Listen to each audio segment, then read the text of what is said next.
ఆరబోసుకున్నారు. So ఈ రోజైతే ఇక్కడ సెంటర్ ఏర్పాటు చేయడానికి ప్రయత్నం కొంచెం ఆలస్యం 10-15 రోజులు ఆలస్యం అయింది. కూడా చాలా ధాన్యం ఉందని చెప్తుంది గవర్నమెంట్. చాలా ఉంది. కొద్దిగా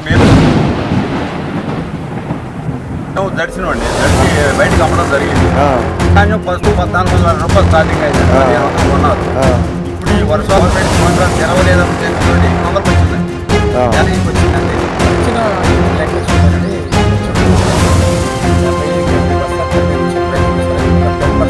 రైతులు మాత్రం ఆశాజనక గవర్నమెంట్ మీద మేము వ్యతిరేకించి ప్రభుత్వానికి అయితే మనం ఇప్పుడు థ్యాంక్స్ చెప్పాలి. ఓపెన్ చేశాక మరి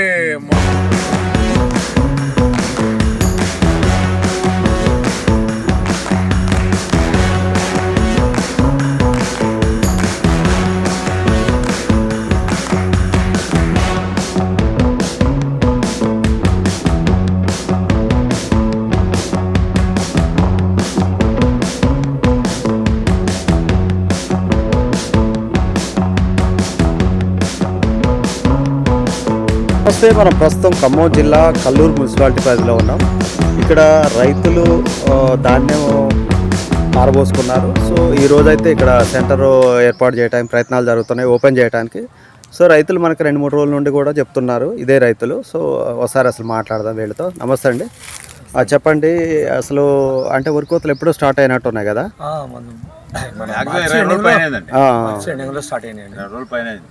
మార్చి 15 నుంచి స్టార్ట్ అయినాయండి. ఏం చెప్తారు ప్రభుత్వానికి, ఏం చెప్తారు? కొంచెం ఆలస్యం 10-15 రోజులు ఆలస్యం అయింది. సో ప్రభుత్వం దగ్గర కూడా చాలా ధాన్యం ఉందని చెప్తుంది గవర్నమెంట్. చాలా ఉంది. కొద్దిగా మేము దర్శనం బయటకు అమ్మడం జరిగింది. దాదాపు ఇప్పుడు మాక్సిమం ఉన్న వాటిలో కూడా ఇంకా బయటకు పోయే పరిస్థితి ఉంది. కొద్దిగా ఉంది, ఒక పావలా వంతు. అదే అయినా మరి గవర్నమెంట్ ఉన్నదాన్ని త్వరగా కొంటే బాగుంటుందని ఆశ. సో ఇప్పుడు మరి బయట ధాన్యం రేట్లు ఎట్టున్నాయి? బయట ధాన్యం ఫస్ట్ 1400 రూపాయలు స్టార్టింగ్ అయిందండి. 1500 మాక్సిమం కొన్నారు. ఇప్పుడు ఈ వర్షాలు పట్టడం ఒకటి చూశారు. ఈ గవర్నమెంట్ కేంద్రాలు తెరవలేదన్న ఉద్దేశంతో మార్కెట్ రేటు డౌన్ చేసి 1200కి వచ్చిందండి. మాక్సిమం నిన్న కావాలి కొద్దిగా వీళ్ళు ఓపెన్ చేస్తారని తెలిసి కొద్దిగా 1300కి వచ్చింది. మళ్ళీ ఆ రేటు నిలబడ్డా కొంచెం బాగానే ఉంటుందండి. అది పరిస్థితి. సో వాతావరణం ఎట్లా ఉంది అంటున్నారు ఇప్పుడు? వాతావరణం రావచ్చు. ఉగాది వెళ్ళింది, నవి వెళ్ళింది కదండి. చెడు వాళ్ళ అనేది కామన్ రావాలి, ఎందుకంటే కాలాన్ని వ్యతిరేకించలేము. వచ్చే టైమే కదండి. రెడ్డి గారు ఇప్పుడు దిగుబడి ఎట్లా వచ్చింది అంటారు? దిగుబడి గణనీయంగా వచ్చిందండి. ఇక మేజర్ గా ఇప్పుడు మనకి వచ్చిన ఎర్రబెన్పల్లి కానీ, లింగాలు కానీ, బోడిమెల్ల కానీ, ఇటు వచ్చనేతండ కానీ, చుట్టుపక్కల గ్రామాల కప్పలమందం కానీ ఇప్పుడు వచ్చిన ఈల్డింగ్ లెక్కేసుకుంటేనండి, పచ్చొడ్లు 75-80 బస్తాలు పండించిన రైతులు సరే ఒక 10% అయినా ఉన్నారు. ఇక 75 బస్తాలు పండిన రైతులు కూడా ఉన్నారు. 70 అనేది కామన్గా 1-6 మాత్రం వస్తుంది. 1010 మాత్రం 60-65 బస్తాలు వస్తుందండి. రైతుకు మాత్రం ఆశాజనకంగా ఉందండి. మంచిగా పండి చేసుకున్నాడు, చేసుకున్నట్టు వచ్చింది. ఎక్కువ రావడం వల్ల రైతు పెద్దగా ఆశించలేదని గవర్నమెంటే కొనాలనేది ఒత్తిడి చేయలే. మనకు అది సాల్లే అనిపించుకున్నాం. ఇది కాన్సెప్ట్. ఈ దిగుబడి పర్వాలేదు, మనకి రేటు కూడా ఉంటే పర్వాలేదు అనుకున్నామండి. అది ఓకే, రైతులకు ఎక్కువ దిగుబడి వచ్చింది కాబట్టి సరే వాళ్ళు ప్రభుత్వం సో అంత కొద్దిగా ప్రభుత్వానికి కూడా అది వెసులుబాటు అయింది. దాని వల్ల కూడా రైతు పంట వల్ల అమ్ముకోవచ్చండి. పంట ఎక్కువ పండడం వల్ల కూడా మాకు తృప్తికరంగా గవర్నమెంట్ మీద మేము వ్యతిరేకించి ఏమీ అనకూడదండి. ఎందుకంటే 1400-1350 ఉంటే అమ్ముకోవచ్చండి. ఎందుకంటే రైతుగా ఇప్పుడు 50 బస్తాలు బండి ఒకప్పుడు కష్టంగా ఉండేది. ఇవాళ 80 బస్తాలు 70 బస్తాలు కామన్గా పండుతుంది కాబట్టి అమ్ముకోవచ్చు. 1400, 1380, 1350 అమ్ముకోవచ్చు అండి. సెంటర్లు ఏర్పాటు చేసినందుకు ప్రభుత్వానికి అయితే మనం ఇప్పుడు థ్యాంక్స్ చెప్పాలి. ఎందుకంటే గిట్టుబాటు అయిద్దండి. మనకున్న కొద్దిగా ఉన్నోళ్ళైనా ఒడ్డుకు వస్తారు కదండి.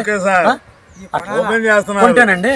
ఓపెన్ చేశాక మరి మొదలుపెట్టి కాటాలు వేపిస్తే బాగా చేసినలే కానీ 4 రోజులు పోయాక చేద్దాం కొంచెం లాభదాయకం అండి. త్వరగా చేయమంటారు. మనకి మద్దతు ధర వచ్చింది కాబట్టి అండి.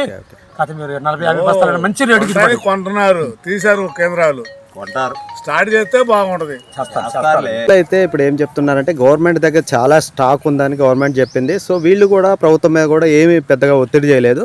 సో ఇప్పుడైనా ఉన్నదాన్ని కొంత బయటకు అమ్ముకున్నారు కానీ ఇప్పుడైనా ఉన్నదాన్ని కొంత తీసుకోవాలని అంటున్నారు. సో మీరే అలాగే మున్సిపల్ కమిషనర్ గారికి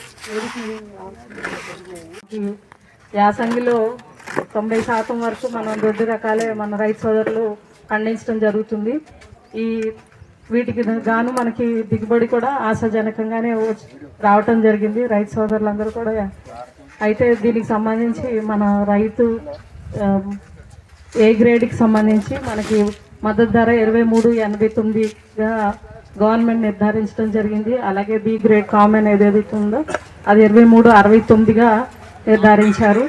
దీనికి సంబంధించి రైతు సోదరులందరూ కూడా మీ యొక్క కొనుగోలు కేంద్రాల దగ్గర నాణ్యమైన వడ్లుని వేసి ఆ మద్దతు ధర ప్రభుత్వం ద్వారాగా మీరు పొందవలసిందిగా కోరుతున్నాము.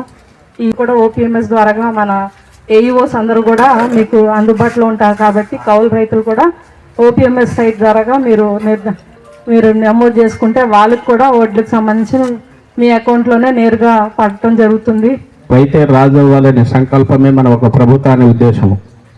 ఆ ఉద్దేశం పరంగానే మనం అందరం ఎవరికి పని చేసినా మనం ఎవరికి ఏ చేసినా మన రైతులకు కట్టుబడి ఉండాలి. రైతులకి ఆదుకునే ప్రయత్నమే చేయాలి తప్ప వాళ్ళు లేకపోతే మనం లేవు. వాళ్ళు కష్టపడి పని చేసి పంట పండిస్తే తప్ప మన ఇంట్లో ఏమో అన్న ఉడకాలని ఏం తినాలన్నా వాళ్ళు ఉండాలి. ముందు వాళ్ళు పని చేయగలిగితేనే మనం ఏమైనా చేయగలుగుతాం. అందుకే ఎప్పుడు రైతులకి మనం అండగా ఉండాలి, వాళ్ళకి ఎప్పుడు మద్దతుగా ఉండి వాళ్ళు ఒక పని చేసి కష్టపడి రూపాయి సంపాదించుకునే విధంగానే మనం అందరం వాళ్ళకి ప్రభుత్వం కావచ్చు ఇంకెవరైనా కావచ్చు అందరం మనం కట్టుబడి వాళ్ళకి సపోర్ట్ ఉండి వాళ్ళకి అన్ని విధాలుగా మనం ఆదుకోవాలి.